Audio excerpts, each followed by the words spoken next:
শেয়ানের উপরে যে শেয়ান থাকে এই দোকানদারকে না দেখলে বুঝতে পারতাম না। ভিডিওটি দেখেন, 100% মজা পাবেন। দেখেন মেয়ে দুটোকে কিভাবে বোকা বানালো। মিথ্যা কথা বললে মোমো ফ্রি, মিথ্যা কথা বললে মোমো ফ্রি, একটা মিথ্যা কথা একটা মোমো ফ্রি, একটা মিথ্যা কথা একটা মোমো ফ্রি। ওই দেখ, মিথ্যে কথা বললে মোমো ফ্রি। আমি ভাই মিথ্যে কথার বন্যা বই দেবো, চল মোমো খেয়ে আসি। তুই কি মিথ্যে কথার বন্যা বইবি? তার তো বেশি আমি মিথ্যে কথার বন্যা বইয়ে দেবো, চল। और अभी तो रुको, क्लाइमैक्स अभी बाकी। দাদা সত্যি নাকি একটা মিথ্যে কথা বললে একটা মোমো ফ্রি? হ্যাঁ, মিথ্যা কথা বললে মোমো ফ্রি। তাহলে তো তুমি প্রশ্ন করে ফেলো। হ্যাঁ, প্রশ্ন করছি, তোমরা কে? আমরা দুজন আম্বানি নাতনি। কি করে? তোমাদের বাড়ি কোথায়? আমরা দুজন চাঁদে থাকি। এরা তো খুবই মিথ্যা কথা বলতে পারে। তোমরা কোন ইউনিভার্সিটিতে পড়াশোনা করো? আমরা দুজন অক্সফোর্ড ইউনিভার্সিটিতে পড়াশোনা দেখেন। করেছি। অক্সফোর্ড ইউনিভার্সিটিটা কোথায়?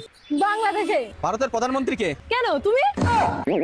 এরা তো মিথ্যা কথার বন্যা বয় দিল। দাও দাও, তোমাদের মোমো দিচ্ছি, নাও। এই নাও ম্যাডাম, আপনারা অনেক মিথ্যা কথা বলে ফেলছেন।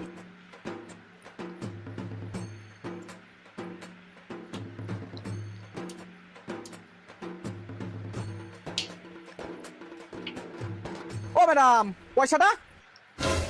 পয়সা? কিসের পয়সা? কিসের পয়সা মানে? তোমরা যে পকোড়া খেলে তার পয়সা?